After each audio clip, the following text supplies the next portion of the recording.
Bem, você com certeza já ouviu falar sobre a discinese escapular, principalmente nesses seus anos de graduação que você realmente teve para se formar, mas você sabe no que realmente essa discinesia vai afetar no nosso corpo?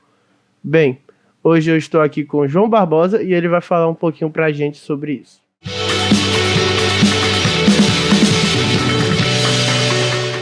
Tudo bem?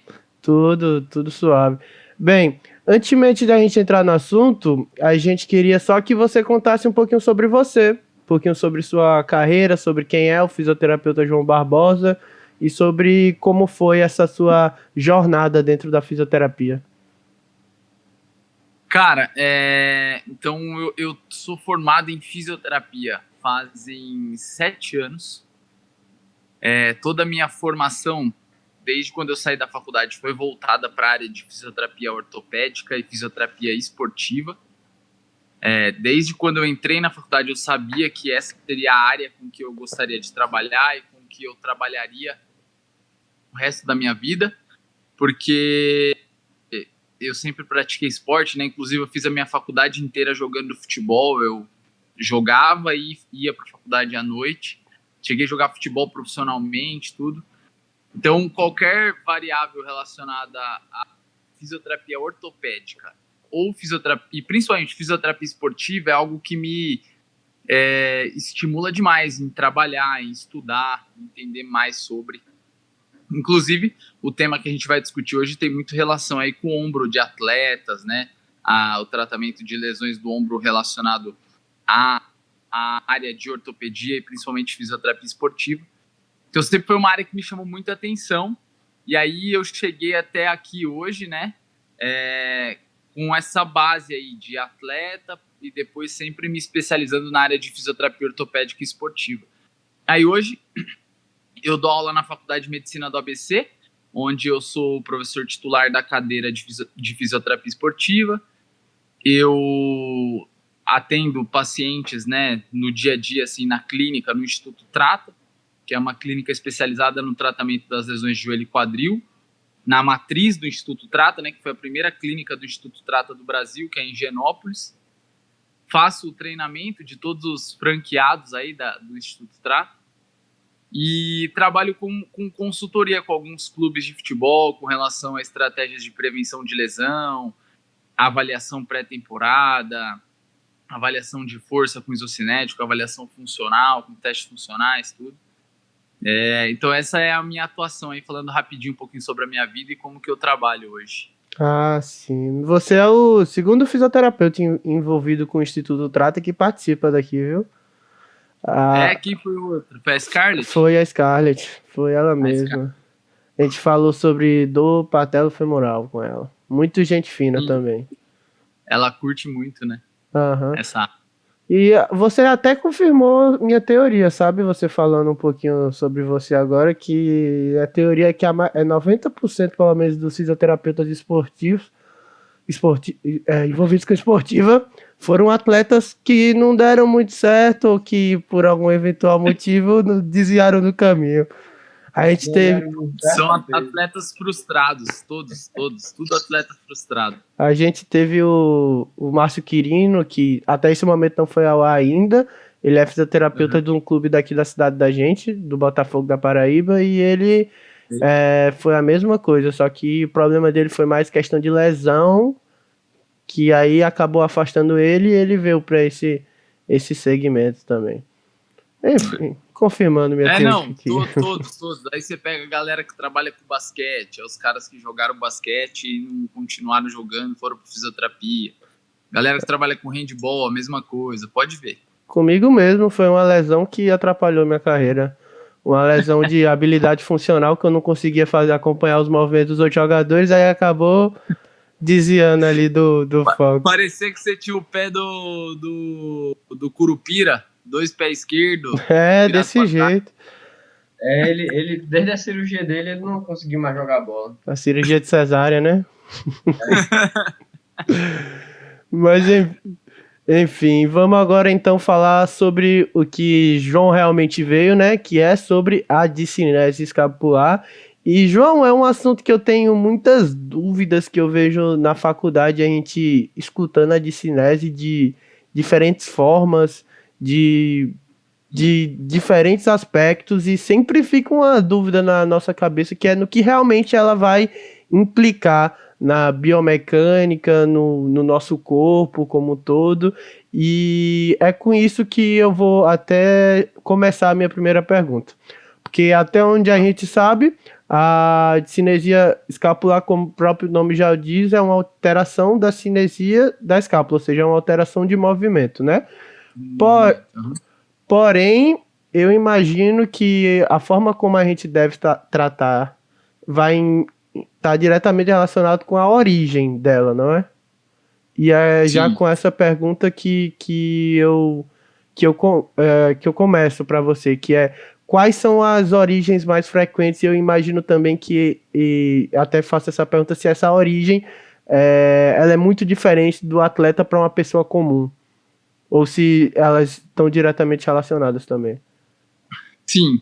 Então, essa alteração do movimento da escápula, ela pode ter relação com fraquezas musculares, então dos músculos que atuam sobre a escápula, que são os músculos que a gente chama de periescapulares, né? Principalmente os retratores da escápula, e um músculo que faz o movimento ao contrário, que é a protração, mas que é um músculo muito importante, que é o serrátil anterior.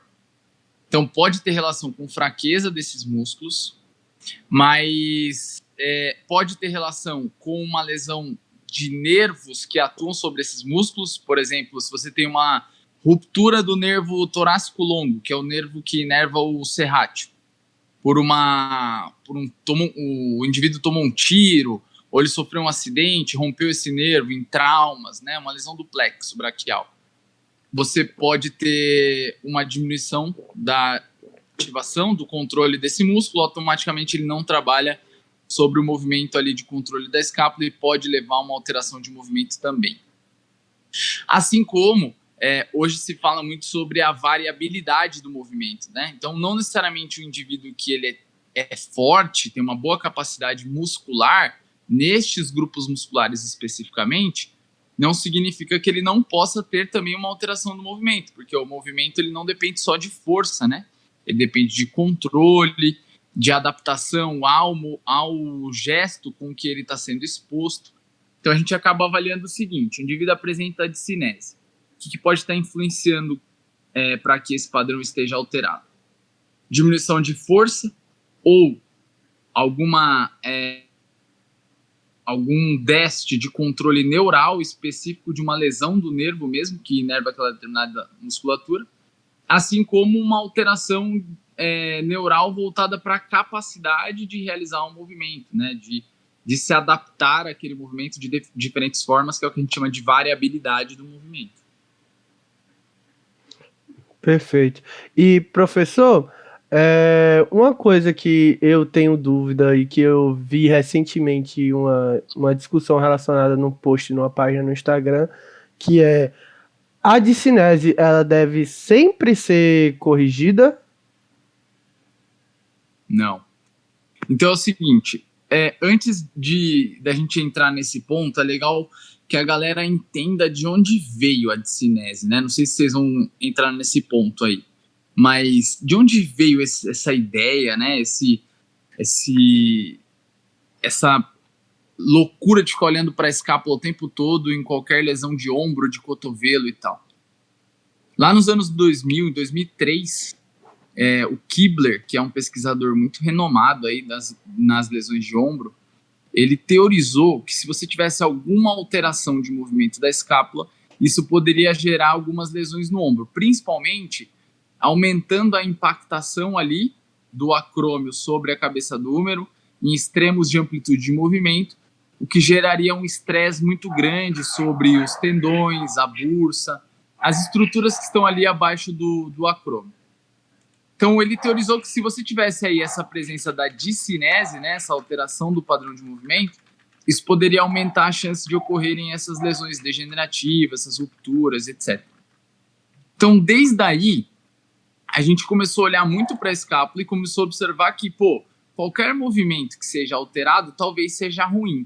Então, realmente, no começo, a gente sempre falava, não, tem que corrigir para diminuir, para aumentar o espaço subacromial, diminuir a chance de ter essas rupturas, pensamentos, etc.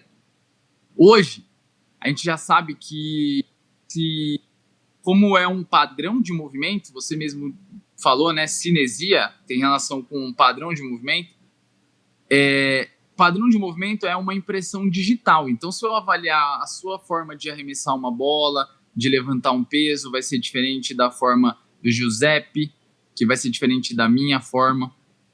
Ou seja, cada indivíduo vai ter a sua variabilidade. Então, a gente não consegue definir ainda o que é ideal, o que é certo e o que é errado. Automaticamente, se eu ainda não sei nem o que é certo e o que é errado, como que eu vou corrigir?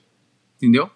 Então, a gente hoje não tem muitas abordagens voltadas com o intuito de corrigir esse padrão, mas sim de fazer com que o indivíduo lide melhor com essa condição a partir do momento com que ele apresenta, principalmente se ele apresentar uma variabilidade muito extensa relacionada a esse movimento.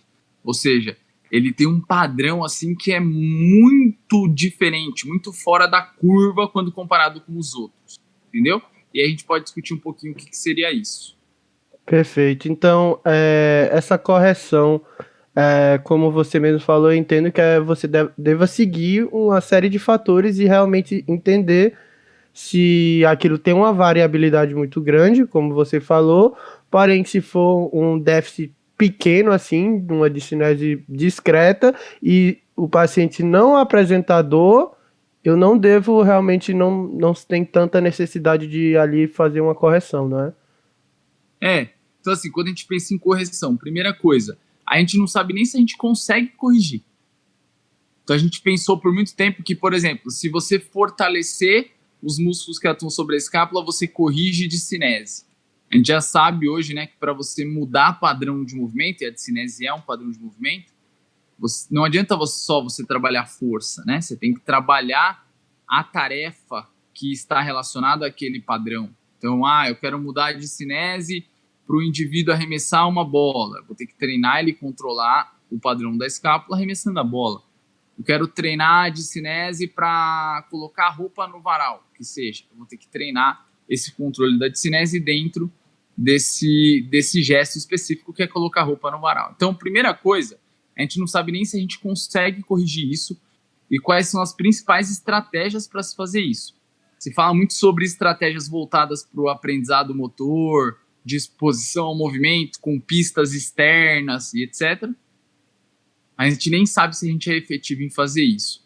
A maioria dos trabalhos que discutem sobre retreinamento de movimento, não só voltado para padrões de movimento de membro superior, mas de membro inferior também, que vocês até já discutiram algumas coisas aqui, né? Eles demonstram que a gente até consegue treinar um padrão diferente. Só que quando esse indivíduo ele é exigido um pouquinho a mais, numa demanda de intensidade, volume, um pouquinho maior do que aquela com que você treinou, ele tende a voltar a realizar aquele padrão que ele realizava antes do seu treino. Então a gente nem sabe como que a gente pode ser mais efetivo nessa correção. Por isso que talvez a gente ainda tenha que entender primeiro como corrigir e se realmente vale a pena ou não corrigir, para depois pensar em realizar essa correção. Então, na maior parte do tempo, a gente tende a não gastar muito tempo aí da terapia pensando nessa correção, entendeu? Entendi. E a respeito, voltando ao assunto que você tinha comentado, para a gente até entrar mais nele, que é a questão da variabilidade da discinesia, quando se tem uma alteração muito grande, não é? A respeito disso, você vê as origens interligadas em relação aos pacientes que chegam para você com essa alteração muito grande, ou é algo que também é multifatorial e que dificilmente a gente vai conseguir relacionar? Não, então, eu acho muito válido isso, né? Então, assim como várias condições que a gente discute com relação à prevenção de lesão, né, a chance com que a lesão aconteça ou não, a discinese ela tem que ser mais uma peça no seu quebra-cabeça. Então, você vai avaliar lá o padrão de movimento da escápula e vai associar, por exemplo, com força do ombro, vai associar com mobilidade do ombro, vai associar com mobilidade torácica. E aí você vai colando uma parte do quebra-cabeça na outra e vai definindo se isso vai ter um peso muito grande para aumentar o risco do seu paciente se lesionar ou não, entendeu? Então, você vai colocando peso em determinada condição e definindo se isso pode ser algo primordial para que a lesão aconteça ou primordial para que você tenha que corrigir para o tratamento desse indivíduo ou não. Na maior parte do tempo, a discinese, ela é uma alteração que parece ter um peso, mas principalmente quando ela está combinada com outras variáveis. Então, por exemplo, tem um trabalho que é muito famoso, foi realizado com atletas de handball, onde eles encontraram que jogadores de handball que apresentavam discinese, eles só estavam expostos a um risco maior de desenvolver dor no ombro quando a discinese, que é essa alteração do padrão de movimento da escápula, estava relacionado à diminuição de força de rotadores externos do ombro, assim como diminuição de mobilidade de rotação total do ombro. E principalmente quando a carga de treinamento desses indivíduos ela progredia muito rápido. Ou seja, mesmo tendo discinese, fraqueza no ombro, diminuição de mobilidade no ombro, se a carga de treinamento fosse bem ajustada para esses indivíduos, a chance deles se machucarem também não aumentava. Então percebam como que uma coisa ela influencia diretamente na outra, né? Seria um pouco do que a gente discutiu sobre aquele modelo de complexidade, onde uma variável ela vai ser base e vai gerar relação com outras variáveis, onde você tem variáveis que pesam mais. Então, por exemplo, se perguntarem para mim assim, o que é mais relevante? Corrigir a discinese de um atleta de handball ou controlar a exposição à carga de treinamento dele? Eu vou falar para vocês que a carga de treinamento tem um peso muito maior para que essa lesão não aconteça ou para que você utilize como uma variável importante no tratamento. O que não significa que a discinese não é algo que a gente deva olhar, mas talvez que não tenha um peso tão grande quanto essa outra variável que eu citei, entende? Então, durante todo o tempo, seja com o intuito de prevenir lesão ou tratar lesão, você vai estar elegendo essas prioridades e definindo quais delas talvez valha a pena abordar ou não. Na maior parte do tempo, a correção da discinese não é algo interessante de ser realizado, que foi aquela pergunta que você fez anteriormente. Mas sim, talvez um aumento da capacidade do indivíduo para suportar toda essa variabilidade, com exercícios de fortalecimento, controle neuromuscular, da musculatura que trabalha especificamente sobre a escápula, entendeu? Entendi. E a respeito sobre... você falou da gente identificar as origens agora, na questão da discinese escapular, e a gente vê se tem uma questão de mobilidade torácica ali, amplificando, ou, enfim, se tem outros fatores os fatores que realmente possam gerar essa discinese escapular.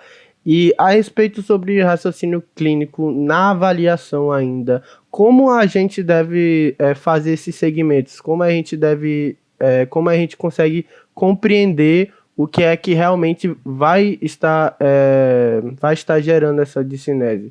É na questão de testes específicos ou é mais a questão de realmente olhar a cinesia escapular e realmente entender que uma possível anormalidade ali já implemente um possível sinal para mim de onde seja a origem? Então, normalmente a gente avalia a discinese dentro de um teste específico. Tem uma padronização para se avaliar a discinese, né? Então, o teste onde você faz flexão de ombro e elevação de ombro. Você realiza os dois movimentos, 5 repetições, com uma cadência dentro do movimento de 3 segundos. Então, 3 segundos para subir, 3 segundos para descer. E normalmente é dentro desse teste que a gente avalia se existe a discinese ou não. E aí, dentro do último consenso, né, que foi realizado, eles definem o seguinte, que você tem que definir sim ou não, se existe ou não discinese. O que seria um sim? O que a gente falou lá no início, né? Algo que assim é muito evidente. Você vê a escápula descolando muito das costelas. Então você fala assim, ó, esse cara tem discinese. Agora o indivíduo que tem pouca variabilidade ali do movimento dentro da escápula, você fala assim, não, tem algo aí, mas não é muito relevante, tá tranquilo. Ou seja, não. Então, se você ficou na dúvida se tem uma alteração de movimento ali ou não, você define que é não. Se é algo você fala, nossa, saiu muito a escápula, isso é uma discinese. E aí, dentro dessa avaliação especificamente, você pode suspeitar de algumas causas, né, algumas causalidades. Então, por exemplo, o indivíduo que tem um padrão de discinese muito evidente durante a flexão do ombro, mais evidente a discinese na flexão do que na elevação, você suspeita de uma influência maior do serrátil como principal estabilizador dentro da flexão do ombro. Se ele apresentar, por exemplo, a discinese na elevação e não tanto aí na flexão, você acaba suspeitando um pouquinho mais ali do trapézio inferior, dos músculos retratores da escápula, porque eles são mais predominantes ali na elevação, atuando no plano da escápula, quando comparado com a flexão de ombro, no plano sagital, onde o serrátil é mais predominante. Então é uma das formas de você identificar isso. Lá no início dos trabalhos de discinese, discutiram bastante sobre encurtamento de peitoral menor, mas isso já está caindo um pouquinho por terra aí na literatura. Além disso, uma hipercifose pode ter relação também com um maior descolamento da escápula ali das costelas, principalmente aumentando a inclinação anterior da escápula, né? E aí o ângulo inferior dela, principalmente, fica mais evidente. Então, dentro dessa avaliação, a gente consegue começar a suspeitar de algumas condições que podem estar levando com que a discinese ela esteja presente ou não. Perfeitamente. E mudando um pouco o rumo do assunto, eu já vi o senhor falando mesmo sobre a questão do impacto subacromial e essa questão da desmistificação que a gente teve nos últimos anos referente a isso, né? De que realmente nos movimentos overhead não irá existir esse impacto, que era algo que estava muito associado com a discinese. Mas referente à dor especificamente, essa dor subacromial, em relação com a discinese escapular, a gente pode relacionar a discinese como um fator de surgimento para essa dor subacromial ou hoje a gente não tem nenhuma evidência que realmente possa constatar isso? Então, a única evidência que existe hoje de forma prospectiva, onde avaliaram os indivíduos e acompanharam ao longo do tempo e identificaram que quem tinha discinese tinha mais chance de desenvolver dor no ombro quando associado à fraqueza e à diminuição de mobilidade, é esse trabalho que eu citei anteriormente, que foi realizado em jogadores de handball. Então, por exemplo, se chega lá uma velhinha, um velhinho na minha clínica, que só lava roupa, coloca roupa no varal e etc., e ele tem uma discinese, eu não posso afirmar para ele que ele vai ter dor no ombro por conta desse padrão de movimento alterado, entendeu?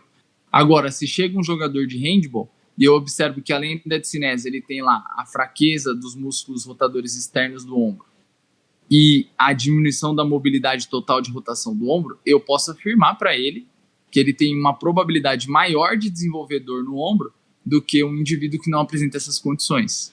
Então, hoje, eu só consigo afirmar isso para atletas overhead, principalmente jogadores de handball. Se for um jogador de basquete, por exemplo, eu já não posso afirmar, porque até hoje ninguém mostrou isso.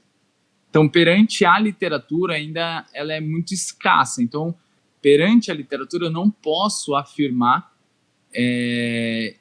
que a discinese é um fator de risco para inúmeras populações. Ela é para uma população bem específica hoje em dia. Mas assim, se você me perguntar assim, faz sentido que um dia ela seja um fator de risco? Eu vou responder para você que sim. Não porque aumenta impacto e gera mais dor subacromial, não é por isso. É porque ela faz parte de uma rede de transmissão de forças. Ela propaga a força, ela dissipa a força para o ombro. E por isso dela talvez ser muito mais importante para um atleta overhead, exemplo, para os indivíduos que a gente lida ali na clínica, que normalmente não praticam esportes, não tem uma alta exigência sobre o membro superior, entendeu? Entendi.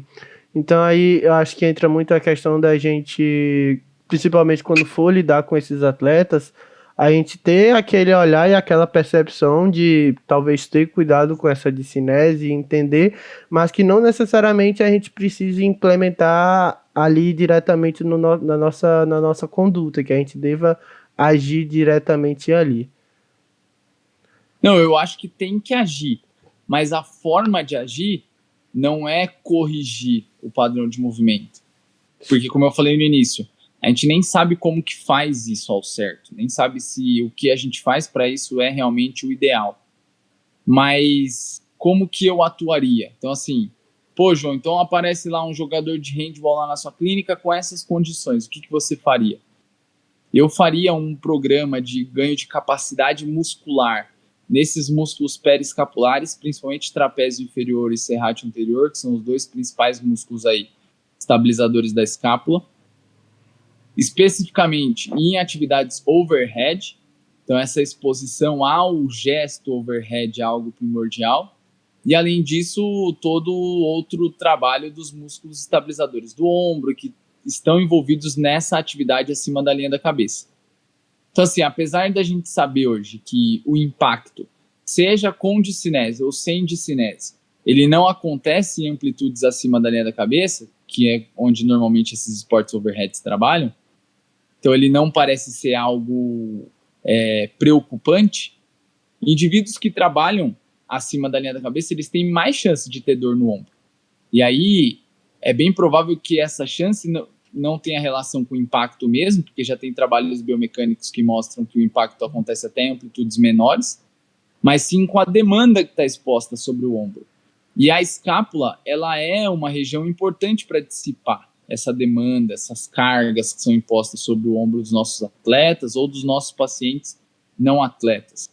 Então, faz parte de um trabalho de tratamento de lesões relacionadas ao ombro ou prevenção de lesões relacionadas ao ombro, você gerar adaptação no seu atleta ou no seu paciente que trabalha em amplitudes acima da cabeça. Gerar essa capacidade, ou construir essa capacidade sobre esse indivíduo, entendeu?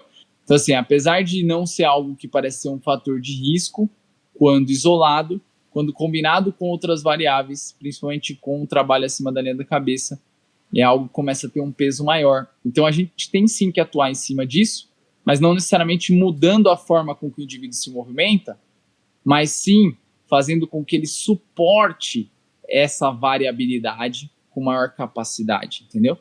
Essa é a ideia. Construir esse cara para suportar essa variabilidade, não necessariamente mudar a variabilidade.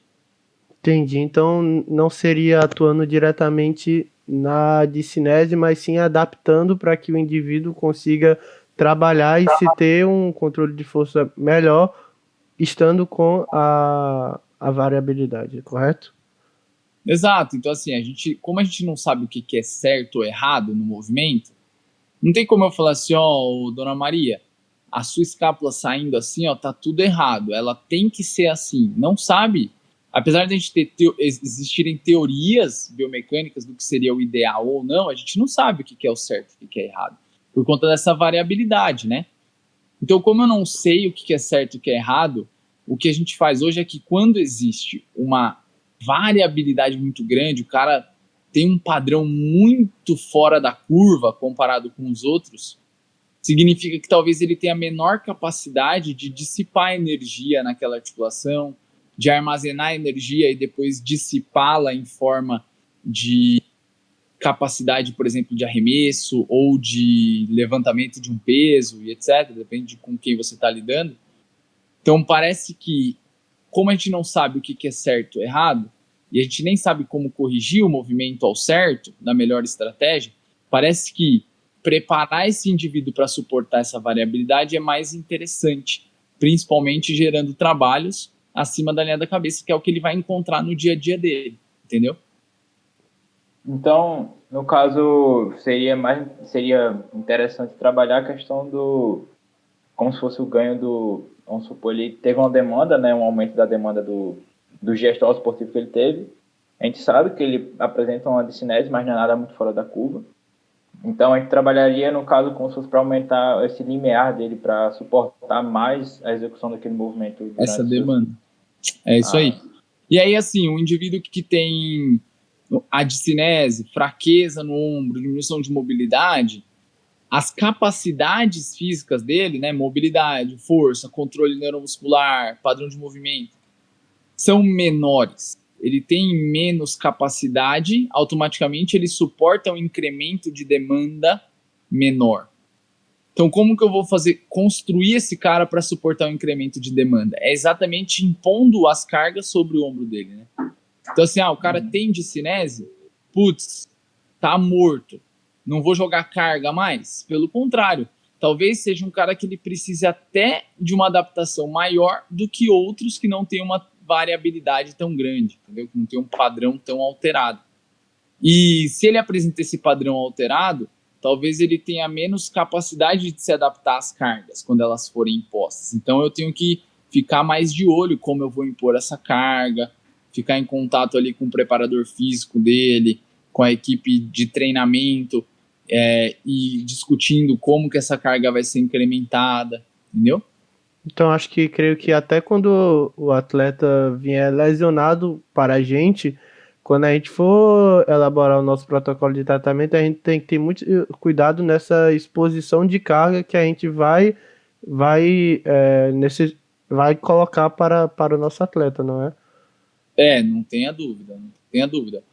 Assim, em qualquer programa de prevenção de lesão ou de tratamento de lesão, o objetivo é único: fazer com que o indivíduo suporte as demandas que ele vai encontrar no dia a dia dele depois. Pode ser uma velhinha que coloca a roupa no varal e lava a roupa, ou uma moça que é a maior jogadora de vôlei do mundo. O intuito sempre vai ser com que esse indivíduo suporte o que ele vai encontrar depois no dia a dia dele. Pode ser um jogo de vôlei de 2 horas ou colocar a roupa no varal ali em 15 minutos. Mas você tem que preparar ele para isso. E aí isso só dá para ser realizado através de um período de construção, entendeu? E aí onde entraria a discinese, né? Pô, eu avaliei, essa moça tem uma discinese ou a senhorinha tem uma discinese, eu preciso aumentar a capacidade que ela tem de suportar essa variabilidade. Daí a importância dos exercícios de fortalecimento, de controle neuromuscular, as adaptações, as cargas que vão ser impostas nesse indivíduo no dia a dia, entendeu?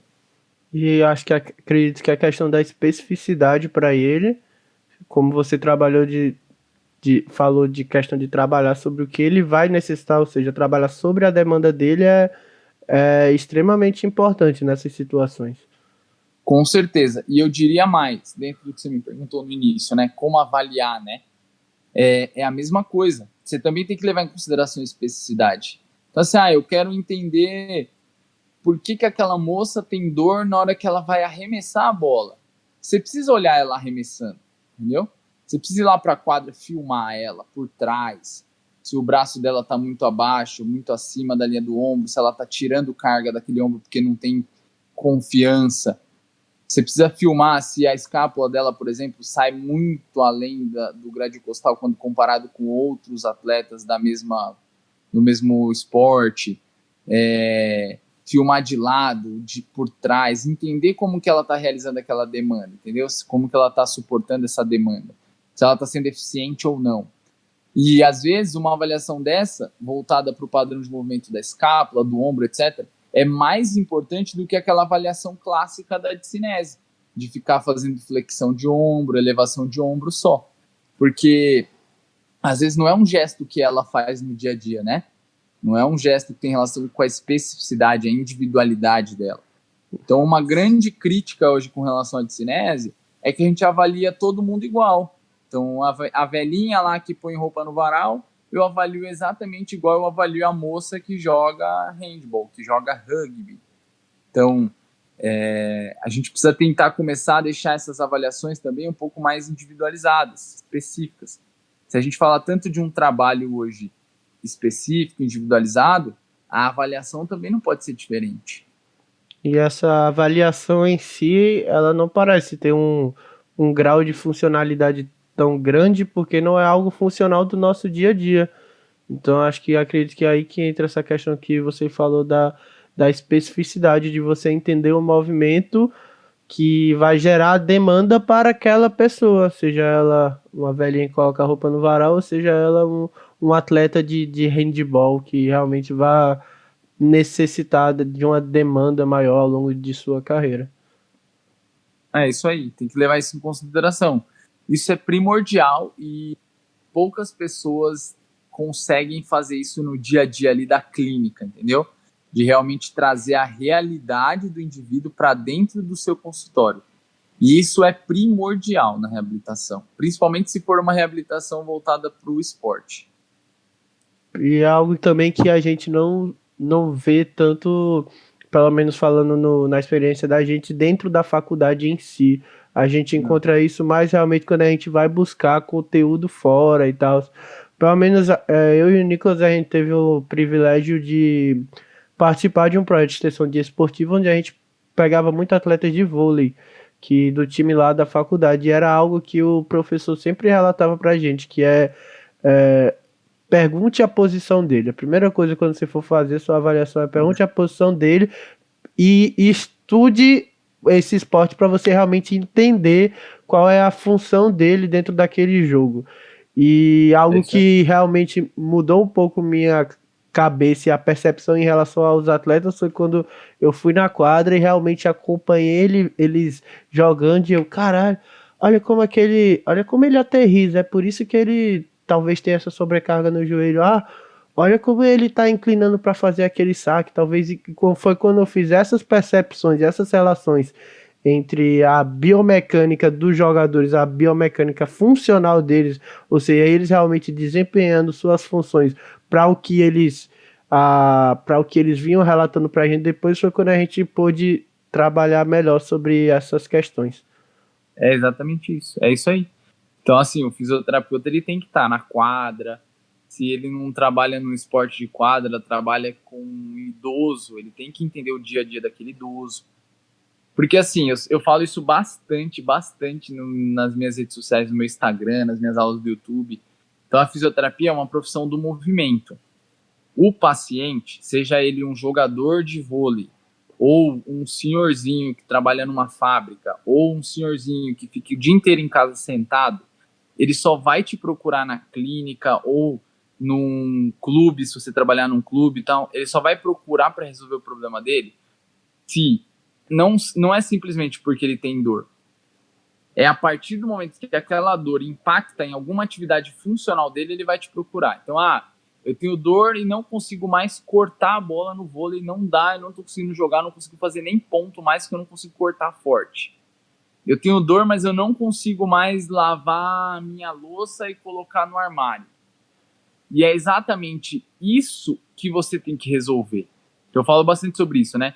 O que parece ser um problema na reabilitação, na verdade, é a solução. Então, se ele não consegue sacar, é exatamente isso que eu tenho que trabalhar com ele. E aí começa desde a avaliação. Por que ele não consegue sacar? Porque ele tem alguma fraqueza nos músculos do ombro, ele tem um déficit de padrão de movimento, que pode estar relacionado com a discinese ou não, ele tem uma alteração de ativação dos músculos do tronco, menor capacidade de força no tronco, no quadril, para gerar força de propulsão e dissipar essa força no ombro. Aí a gente começa a viajar dentro do raciocínio clínico, entendeu? Mas tudo dentro da especificidade daquele indivíduo. Perfeitamente. Agora, falando um pouco de maneira mais ampla e escapando um pouco desse mundo da discinese, falando sobre a questão da prevenção de lesões no ombro especificamente, dentro do esporte, como você mais falou anteriormente, como essa visão fisioterapêutica em relação a isso? Por exemplo, eu devo sempre estar analisando o esporte para esse meu protocolo de prevenção de lesões, ou eu devo estar analisando o esporte e o atleta especificamente para passar, para realmente passar isso? Eu queria também saber a importância do educador físico em contato com o fisioterapeuta para se ter esse trabalho dentro de um clube, por exemplo. Então assim, não se faz prevenção de lesão sozinho. Esse é o primeiro ponto. né? Terminando, já respondendo a última parte da sua pergunta. Não se faz prevenção de lesão sozinho. Quem previne lesão é a equipe de saúde, médico, fisioterapeuta, fisiologista, preparador físico, nutricionista, toda a equipe de saúde associado à equipe técnica, treinador, auxiliar técnico, treinador de goleiro, e o preparador físico, né, que também faz parte da equipe técnica, além da equipe de saúde. Então essa é a primeira coisa. Qual a importância do preparador físico? Primeiro, controle de carga de treinamento, construção do atleta, ele manda nisso, ele o fisiologista. Segundo, é ele que vai definir quando que os trabalhos que foram definidos como prioridade para cada atleta vai ser introduzido no processo de treinamento. Qual dia, qual horário, em que momento que dá para se fazer isso ou não, casando com o processo de treinamento. Porque a gente não pode esquecer, a gente fala muito de prevenção, mas o esporte, além de prevenção, ele precisa de performance, né? Então não adianta o cara não se machucar, mas na hora que chega lá dentro do jogo, ele não atende o recado também, não gera performance, certo? Então o pessoal da preparação física tem uma dificuldade grande porque eles precisam gerar performance de uma forma segura. Então, o tempo todo a gente vai estar pensando na performance e como introduzir esses trabalhos de uma forma segura. Com relação se a gente tem que pensar mais de uma forma individualizada ou de uma forma global, foi isso que você perguntou no começo, não foi? Foi. É o seguinte, nenhuma nem outra. As duas têm que estarem presentes dentro de um programa de prevenção de lesão. Então, existem duas formas de você realizar um programa de prevenção de lesão e eu acredito que as duas combinadas são as mais efetivas. Quais seriam elas? Um programa vacina, por exemplo, tipo a vacina do coronavírus. Todo mundo vai tomar a mesma vacina, não é? Um programa de prevenção de vacina é assim. Todos os atletas fazem os mesmos exercícios ao mesmo tempo. Então, você não leva em consideração se um tem um déficit mais relacionado à fraqueza de rotadores externos, outro mais rotadores internos do ombro, o outro mais não é fraco, mas tem a discinese. Você não se preocupa com a individualidade de cada um. Você faz o mesmo protocolo para todo mundo. E esses protocolos vacina, apesar de eles serem menos interessantes do que os protocolos individualizados, eles são efetivos em vários momentos. E eles são muito interessantes porque você consegue aplicar logo ali no aquecimento, com o grupo todo, você não precisa fazer um atleta separado do outro. Então é uma estratégia muito interessante de ser aplicado no dia a dia de trabalho, principalmente antes dos treinos, como estratégias de aquecimento. Só que não adianta você trabalhar todo mundo igual, porque os atletas eles apresentam déficits específicos de cada um. Então, um cara que já teve uma lesão no ombro, ele pode ter uma fraqueza específica. O outro que já teve uma lesão muscular na escápula, ele pode ter uma alteração de padrão de movimento da escápula por uma fraqueza muito grande desse determinado grupo muscular que sofreu lesão. Então, as lesões prévias influenciam nessa tomada de decisão. Por isso que, associado a esse protocolo vacina, é necessário que você tenha uma avaliação muito bem feita para definir quais são as intervenções individuais de cada atleta. E essas intervenções individuais, elas devem ser abordadas ao longo da semana de treinamento, só que cada indivíduo vai ter a sua prioridade. Então, o protocolo vacina, ele meio que se preocupa com as lesões mais comuns daquele esporte, né, com exercícios pontuais, que todo mundo faz igual. E um protocolo individualizado leva em consideração as lesões prévias desse indivíduo, quais as condições clínicas dele, se ele tem uma alteração no padrão de movimento da escápula, associada à fraqueza do ombro, associada ao déficit de mobilidade. Eu vou ter que abordar tudo isso, ou ele só tem o déficit de mobilidade, eu tenho que dar como prioridade o trabalho de mobilidade. Então, associar os dois é primordial. E não dá para fazer isso só com a equipe de fisioterapia. Daí a importância do que a gente chama de equipe transdisciplinar. Por isso que eu disse que é importante o médico, o fisioterapeuta, o preparador físico, o fisiologista. Porque como eu preciso introduzir esses programas de prevenção na programação de treinamento semanal, não dá para eu definir qual é o melhor dia para fazer o exercício. Eu preciso discutir isso com o preparador físico, entendeu? Até para não criar um treino concorrente, atrapalhar nos ganhos de performance. Tudo isso você tem que pensar quando você está à frente de uma equipe profissional. Perfeito. Você falou bastante a respeito sobre as delimitações das áreas, não é? Para a gente realmente acha importante ter esse conhecimento justamente para não acabar invadindo o espaço de outro profissional. E eu fiz essa pergunta, só que eu imaginava que seria uma pergunta bem mais ampla, assim, que não existisse uma definição correta. Só que você falou justamente dessa questão de fazer os dois, de tanto o trabalho individualizado quanto o trabalho global. Só que eu imagino também que isso deva ter outros fatores que vão diferenciar na sua implementação, sobre como você vai fazer realmente essa junção dos dois, porque, por exemplo, eu acho que esses fatores possam atrapalhar. Você com mais experiência deve falar. É muito diferente você trabalhar no clube e você trabalhar numa seleção. Você trabalhar no clube, você geralmente tem uma pré-temporada, você tem mais tempo para desenvolver um trabalho individualizado, além do trabalho global também. Acredito que na seleção você tenha mais dificuldade justamente pelo pouco tempo que você tem de preparação, dependendo do esporte, como por exemplo o futebol feminino. Se fala que muitas vezes as atletas não têm um preparo físico adequado em seus clubes, aí isso que geralmente gera outras dificuldades para você realmente poder implementar esse conceito de forma adequada. Então, eu concordo e acho que é bem isso. Você vai se moldando aos fatores que vão chegando a você dentro da sua convivência do clube esportivo, né?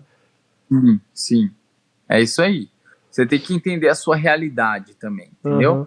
Por exemplo, eu sou um fisioterapeuta que eu tô sozinho no clube. Eu não consegui avaliar todos os atletas que tem aqui. Beleza? Você vai ter que partir pro protocolo vacina. Entendeu? Já é melhor do que não fazer nada. Eu trabalho aqui, mas o educador físico aqui do clube, operador físico, eu não tenho muita uma relação muito interessante com ele. Ele não é muito aberto para esses trabalhos. Você vai ter que tentar ganhar espaço. Então, assim, vão ter muitas dificuldades, entendeu? Mas cada dia mais a fisioterapia vem ganhando força nesse âmbito, assim, com esse intuito de prevenir lesão, as estratégias de prevenção. E é muito legal, assim, a troca quando você tem uma equipe que compra a ideia, sabe? E com certeza o ganho é ainda melhor para o atleta, não é? Você ter essa relação, querendo ou não, são mais cabeças pensando em favor dele para uma melhor performance do mesmo. Exato, não, com certeza, não tenha dúvida. Só perguntando aqui, acho que a gente tá perto de finalizar. Os meninos têm mais alguma pergunta para fazer pro João? Não, tranquilo. Não.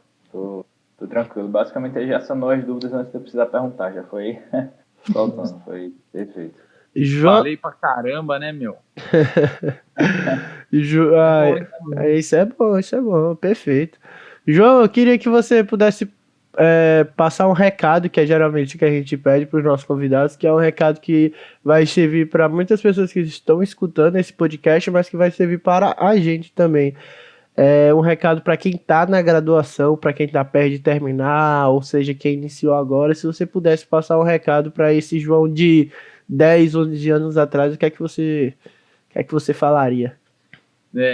Eu faço isso daí quase todo dia para os meus alunos lá da faculdade que estão no estágio comigo, né? Eles estão se formando aí na faculdade, vocês ainda têm mais um ano, né? Isso. Mas quando estão se formando, eu sempre falo, né? Que quando você sai da faculdade, o intuito inicial não tem que ser se preocupar em ganhar dinheiro, ficar rico com fisioterapia.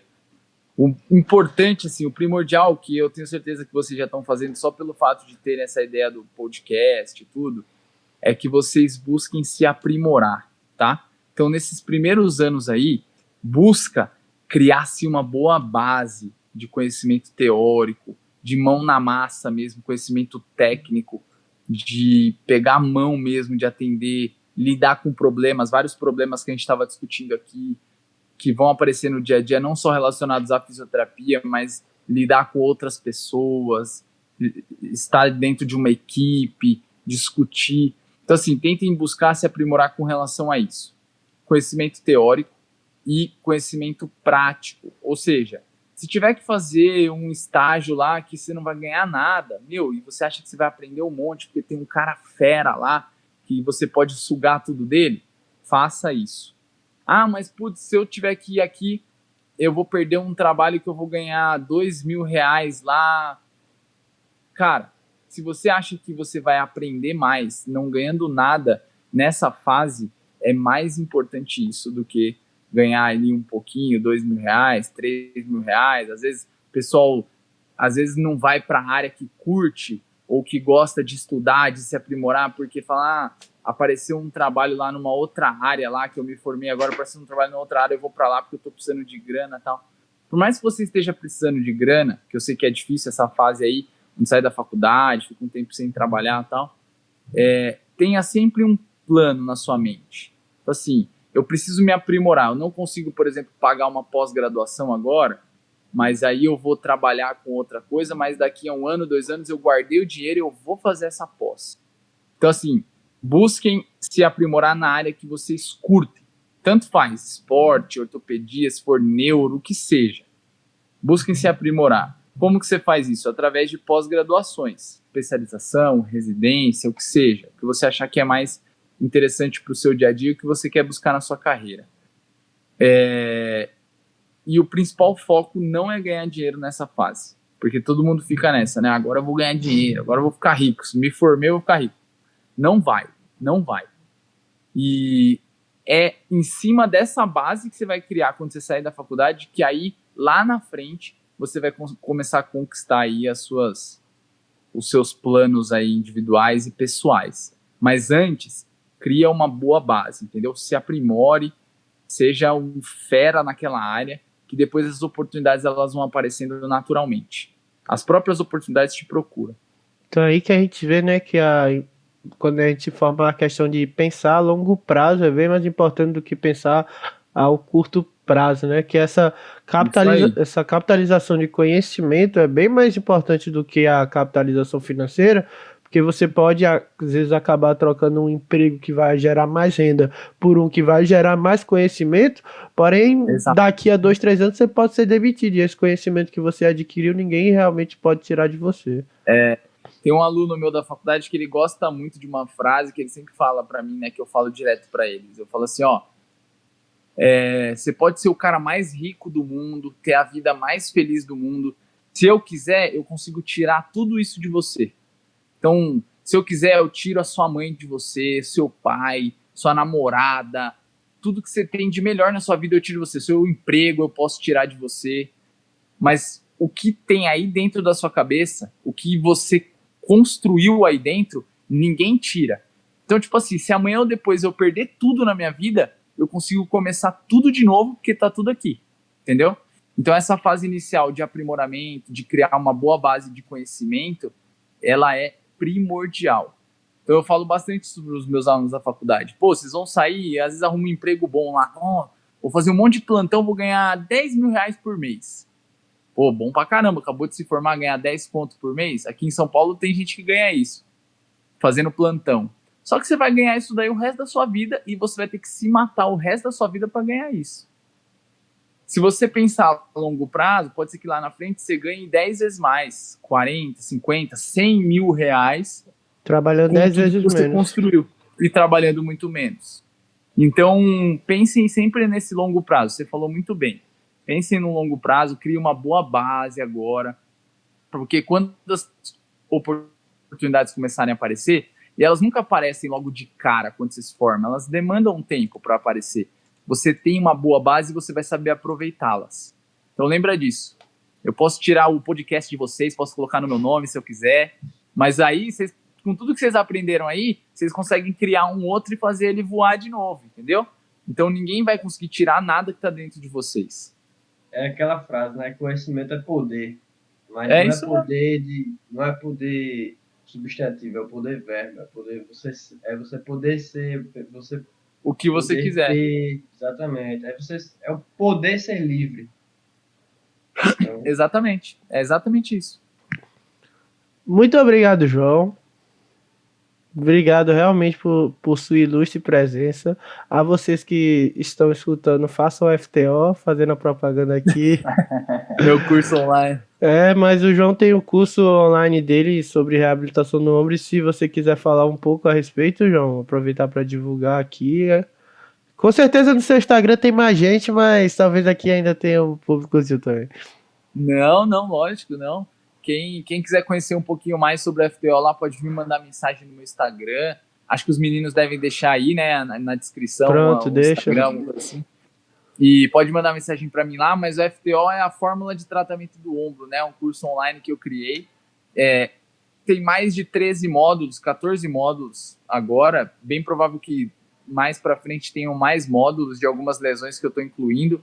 Mas a gente discute desde a anatomia e biomecânica do ombro, que a gente falou bastante aqui, até a reabilitação voltado para as principais patologias, instabilidade de ombro, tratamento conservador cirúrgico, síndrome de impacto, lesão de manguito conservador cirúrgico, fratura de húmero, artroplastia de ombro, ombro do atleta, lesão de SLAP, lesão acromoclavicular, conservador cirúrgico, todas essas lesões. Então, assim, discuto de tudo isso lá.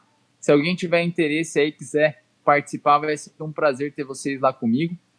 E eu fico muito feliz também de poder estar cooperando com esse conhecimento, né? Às vezes tem aluno lá do FTO que é do Rio Grande do Sul, outro é lá da Amazonas, outro é da Bahia, outro é de São Paulo, outro é do Mato Grosso, então o Brasilzão inteiro lá, e a gente disseminando conhecimento, isso daí não tem preço, inclusive muito do que vocês fazem também. Então, parabéns aí pelo trabalho de vocês, pelo engajamento de vocês.